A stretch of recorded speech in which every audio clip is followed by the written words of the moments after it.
Heh. What up, YTL? Here to finish this game. Is this the last one? Let's go. So I was just saying, in person, before we hit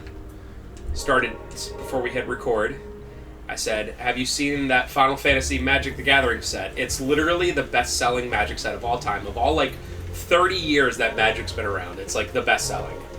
Already. And it's crazy. So Trev was asking... They had that Lord of the Rings. They had the One Ring to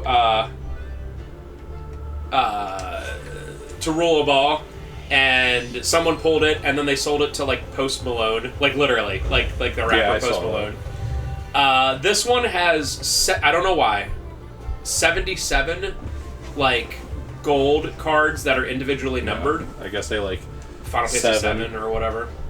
You figured it'd be 7 of them, but I guess they were that's too little. Yeah. So 77, they're individually numbered. No one has pulled number 1 or number... I mean, there's still a bunch that haven't been pulled. There's random numbers, but no one's been pulled number 1. That one's going to be the craziest. And I think 77... Oh, so they're all individually numbered? All individually numbered. That's pretty cool. And then I think 77 is going to be also up there. Someone did pull 69, for what it's worth. So this is crazy. The collector's boxes, right? A box of Magic collector sets is 12 packs, okay? When we used to carry Magic before COVID, and I'm so glad we don't carry it anymore, because my God. Anyway, before we did that, it used to be that the packs were $20 a piece. So I guess if you bought the whole box, it would be $220, $240, something like that. When it first came up, these things, George was selling the pre-orders for $5.50, all right? For one of those collector's boxes. This is 12 packs. And he sold a bunch. Then they had to raise it to 6. Then they had to raise it to 8. Today in store, the collector's box with just 12 packs, by the way, is $1,200. This just came out. It's not it's I would understand if it was base set Pokemon or whatever. You know what I mean?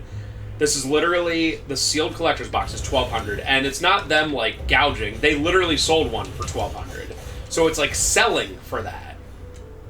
That is $100 per pack, and that's buying it as oh my God. That's buying it as the full thing. I'm sure buying a singular pack would be more than $100. So if you pulled one of those 77 gold chocobos, it's totally worth it. How much should they go for? It's totally worth it. Graded, they're $2,000-3,000 or more, and if you happen to pull number 1. I mean, obviously that's one card out of, however many they made, but it's talking about crazy. Grading expensive cards, isn't it kind of screwed up how is a PSA? Yeah. They upcharge for cards that are more valuable. Yeah. They're it's a good grade on an expensive card, so you have to pay this much. It's what? To be fair... Shouldn't it just be a flat fee? And I think it's stupid. To be fair, everyone else does it. The comic thing we use, CGC, it's a certain price until you hit $1,000 retail value, and then it's some percentage of it, 5-10% of. So hypothetically, if magically we got Detective Comics 27, we just found one of the only full existing issues out there. You would be awesome, I'm going to send it to get graded. It's going to cost thousands of dollars to grade it because it's 10-15% of fair market value. Okay, if fair market value is $100K, you're paying, $10,000 to get it graded? Yeah, that's... So, it just seems insane the thing is, who has the money for that? Yeah, okay, you can sell it, but just think that you're going to have to go and take a loan out to get it graded. You're literally going to have to go to the bank and be I need $10,000 because I need to get this comic graded.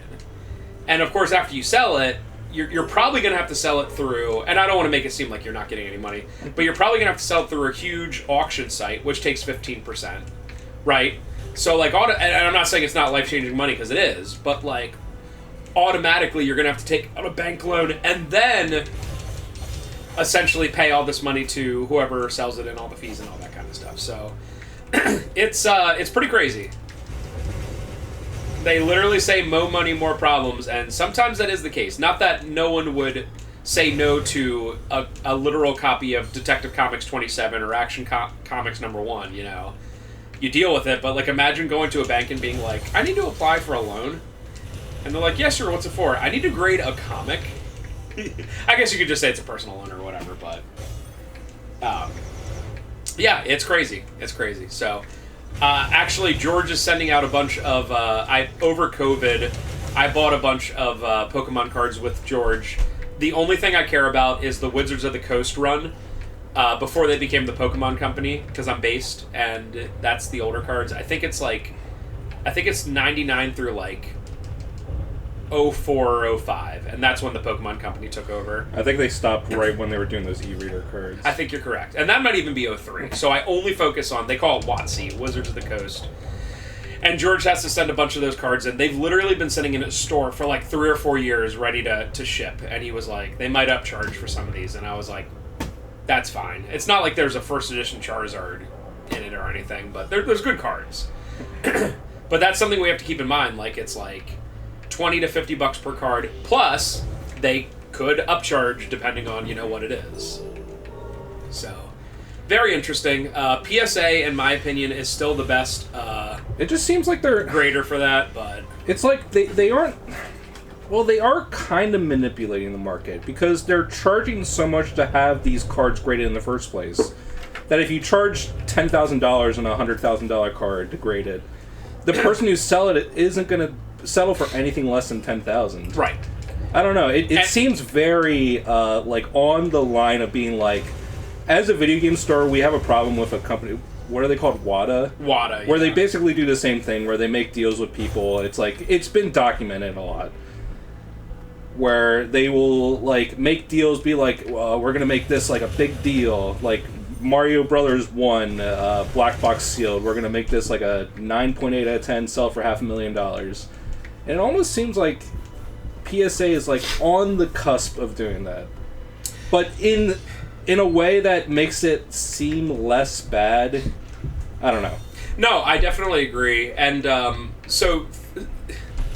Certain things happen over the course of time, like hypothetically, if you had the same card, the same older Pokemon card, and you graded it 5, 7, 8 years ago, you are generally going to get a higher grade back then than you do now. Now, some of that naturally just kind of happens, you know, where like more floods the market and stuff like that. But some of that is like inherently unfair. Because they look at their tabulations and they go, well, there's this many Charizard 10s out there. We have to stop giving so many 10s, or we're going to, you know, ruin the value of it, ruin the market. But it's also like, if that many 10s exist, then that many 10s exist, right? You can't just like be like, well, we can't give 10s anymore, you know. And that's something that's totally happened. I've told this story before, but I still think it's really funny. George, and this is like 3 or 4 or 5 years ago, bought a base set 2 booster. Did I tell you this? Bought a base set 2 booster box. Oh yeah, and like everything was a 9. He literally opened it up with gloves, put them straight in penny sleeves, and he didn't get a single 10. And so he probably sent in like, I don't know how many hits you get from a booster box, like 12, 15, something like that. He sent them all and didn't get a single 10. Pack fresh. He might as well just sent in the cards and been like, please open it and grade them. Grade any hollows, you know what I mean? Not that they do that, but that's crazy to me. And when it comes down to it, grading companies, the only thing that they need to be known for is their name, right? And the service they provide for that. So the second you start to question, hey, is PSA, you know, grading things unfairly, you lost it. Like, I don't know how WADA's still a business, because in the community, when people start going like, hey, what's going on here? Why are you manipulating markets? What's going on? I'm surprised they didn't immediately fold, because everyone was just like, I'm just going to something else. It's your word that people have to trust you.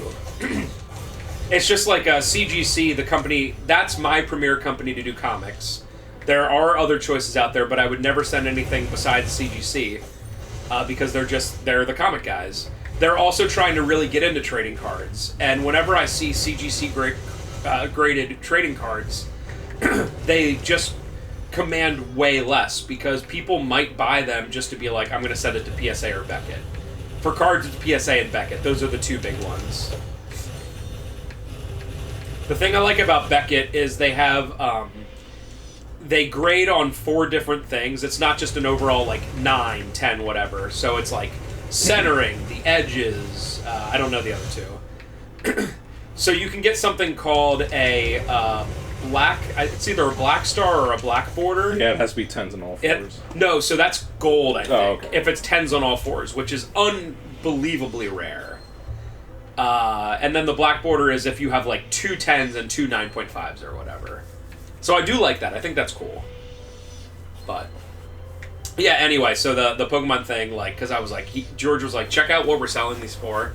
And they were $1,200, and I was like, George, what are you doing? And he was like, we already sold one at that price. And I'm like, holy crap, dude. Like, card people are, like, crashing out so hard and losing their minds. But to be fair, I want to say one fairness. Buying new products as a store, whether it's video game systems, trading cards, whatever, for years, it has been, there's no profit margin to it. I've also seen recently, I watched a video on this, how distributors, especially in this most recent Pokemon craze, the distributor themselves are kind of manipulating the market in terms of, like, artificially, like, holding back shipments. Yes. And that's why, I mean, it's really bad because everyone wants to buy them and just resell the cards. But the distributors themselves are doing it and selling stuff for above MSRP. It's like, it's just crazy. Like, the amount of corruption on every single, like, front. We used to, I specifically remember when we carried Pokemon cards, we used to buy the boxes for $86.50. I specifically remember that. Now, I think it's bare minimum $140 for buying a Pokemon box. Now, granted, the each pack is more, but that's still insane to me. Like, new sets can come out and the packs will be like $10 a piece, and I'm like, man, talk about another case of adults and resellers, I'm mostly talking about resellers, just literally ruining things for literal children. Like, man.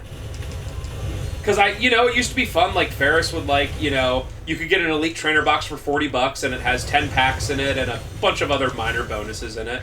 Or you could pick up a couple packs for $4. Now that, like, the bare minimum pack is, like, $6-7, it's something that parents have to think of, like, I don't know if I want to get my kids Pokemon cards anymore, because if you spend, as a parent, if you spend $10 on a pack of cards and the kid doesn't get anything, they're just gonna, like, whine and whatever and be sad and whatever, and you're like, if it's only $4, you're like, oh, we'll get you another pack, dude. Well, when it's like 10, 15, $20, you're like, yeah, you're not getting any more packs, sorry. Sorry. Resellers ruin everything, I'm sorry. It's just true. If you have a brick and mortar and you have a sales tax license and you employ people and you pay rent and you pay taxes and whatever, you can do whatever you want. You can charge market price. You can hold the items, kind of like that Alpha Investments guy on YouTube. He's sitting on a ton of those Final Fantasy collector's boxes because, he buys so much stuff. But if you're just a reseller that has to wait in line at Target and take stuff from kids and fight over it, you are, lower than anything to me, personally. I don't think that's a hot take. I don't think anyone besides resellers are like, nah, I'm on the reseller side.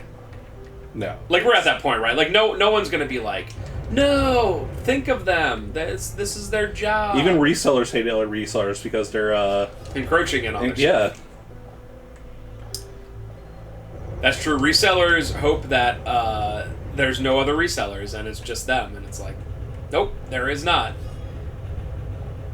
And even you were talking about the distributors, raising the prices and holding back product and all that stuff. It's even places like GameStop are like proudly posting on their social media, showing like a bunch of people waiting in line, outside their stores and being like, someone brought a grill and it's a good time, and it's like, but it's literally not even like for you or even for something video game related. They're not sitting there so they can like trade in a bunch of stuff, or like they're literally sitting there because you sell this product at MSRP, even though that you limit them. It's like, that doesn't seem like something you should be like proud of.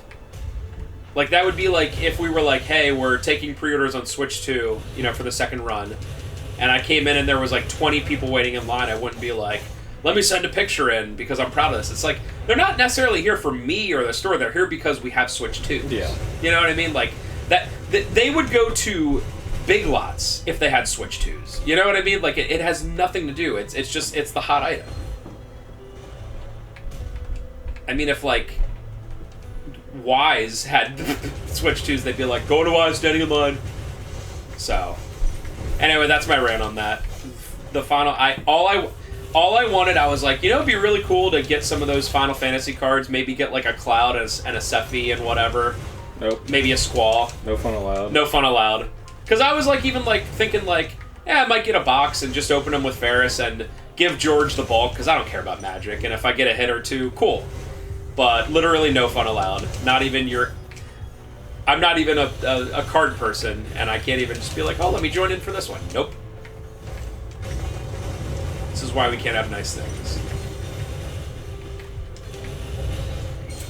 RIP! Dang. This is the final place of the game, but it is pretty ridiculous that I die with 2/3 life remaining. That was pretty. That was pretty quick. Oh no! Well, it's not like the biggest deal. I thought I specifically went to the rest point and cataloged it on the map, but it didn't count. You know what? It's literally... I did open up this shortcut, though.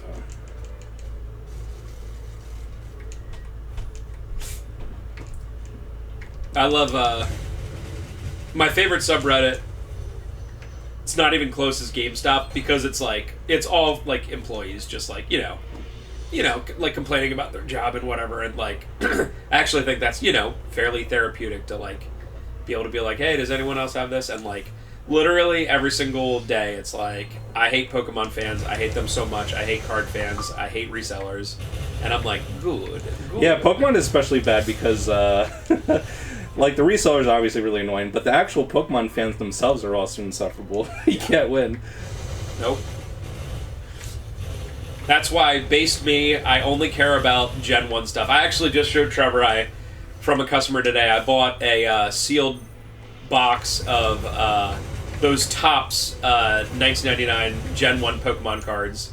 And, you know, it's probably because I was literally 11 when Pokemon came out, but, like, I am very nostalgic and really like Gen 1 stuff because it's so, like, chintzy and, like, honestly, a lot of times, like, cheap. You know what I mean? Like, you look at a lot of the toys that came out back then. Oh yeah, they were rushing. And they were and like a lot of the early Pokemon cards, like you look at like the art and it's like god awful. Like I'm thinking of the Jungle set Pikachu, the one where it's like a weird 3D rendered fat Pikachu. Yeah. And it's like it's technically awful, but I love it. So I was gonna say this, but I think I was distracted by the game. But when you're telling that story about George sending Pack Fresh based set 2 cards to PSA and all of them got 9s. Honestly, it's not super unbelievable to me because, like, just back then the card quality, like, quality control was just not great. Also true. No, absolutely. Yeah, I feel like nowadays if you pulled a rare card, you would be mad if you didn't get a 10. Like, if you immediately, like, put it away and whatever. But for stuff for back then, it really is a crapshoot. It really sucks because it's like you get like a base set, like first edition, like pack. You open it up, it's like a heavy pack. Costs like $2,000, and you pull some good holo, but immediately you're like, oh, it's off centered. Right. And you're like, cool. I lost all this money or whatever. But yeah, I really, really, really like Gen 1 stuff. Back when they had like Fat Pikachu. And, I mean, the games themselves, like, I think people can be nostalgic about, like, Red and Blue, but, like, the games themselves are, like, pretty broken in every way. Like, I don't know. I don't think the games would have been nearly as successful as they were if it wasn't for all the monetization. And just, like, the genius way that they, the entire thing about trading between two games with 2 Game Boys. It's so novel. In a way that makes the games worse, but it just is interesting in like a novel way. But anyway, I'm pretty good. Like I have way too many video games and way too many things, but I'm also pretty good at like choosing the things that I like and just like staying with that. You know, like I'm not like, oh, and I like comics now, so I'm going to do this. I'm like, no, I like games, and I like these type of games, or I want to complete this section, and I'm going to do it. I don't like start like going into, oh, I want to do cars now. I want to do this, you know. And with Pokemon, I'm like, I like Gen 1. That's it. Like, I like the schmaltzy weirdness of it. That 1999 Topps pack thing has Fat Pikachu on it. And it's like really chintzy, and like it even has this like big sticker on the front that says 1999 and 10 packs or whatever. And I'm like, that just rules. Like, I freaking love it. I freaking love the WotC era and all that kind of stuff. I'm not a boomer Gen 1er like Spencer, but definitely by like the 3DS games, I was like, meh, Pokemon sucks now. I mean, I did play Gold and Silver. Yeah. I've never played a single second of anything beyond Gold or Silver. And Gold and Silver was pretty cool. I mean, we're talking, it's been 20 years. I like the novel idea that you got to go back to, is the first one called Kanto or Johto? Yeah, Kanto. Kanto. I like that you go back to Kanto. I was like, that's neat. But I gotta be honest, my idea of playing a Pokemon game is completing it and completing the Pokedex. Now, I do understand that you have to have both the games to do it. Even with both the games, you can't get Mew without glitching. It's 150. Is he on the Dex at all? Dude, talking about just have a mini Pokemon rant, I hate mythical Pokemon. Mythical Pokemon are the things where it's like Mew and Celebi, where they only give them out at events. And it's just like, it completely ruins the idea of Pokemon being like this cool universe of rare Pokemon. But no, to get Mew and Celebi and Jirachi and stuff, you have to either like buy a supplemental disc or go to Toys R Us during 1 week of 1 year. Did they do they still use the phrase "gotta catch 'em all"? Like, that was obviously the big thing for the first like however many years. Like, is that even a thing that they don't use? know, but a lot of people that bring up like Dex are always like, you can't catch them all anymore. But the reality is that any of the games you can't catch them all. I mean, are there 151 slots on Red and Blue when you play it? Like, yeah, I mean, the 151 on the Pokedex exists. It does. It will never show up unless you have Mew, so it will only be at 150. I still kind of count it as you can get all of them. And obviously the Golden Bridge Mew glitch exists, so it's like it's easy to get Mew if you know what you're doing. Right. You put like, for being the literal biggest IP in the world ever. Like, Pokemon is bigger than Star Wars, bigger than anything Disney's ever done. It is amazing how much they fumbled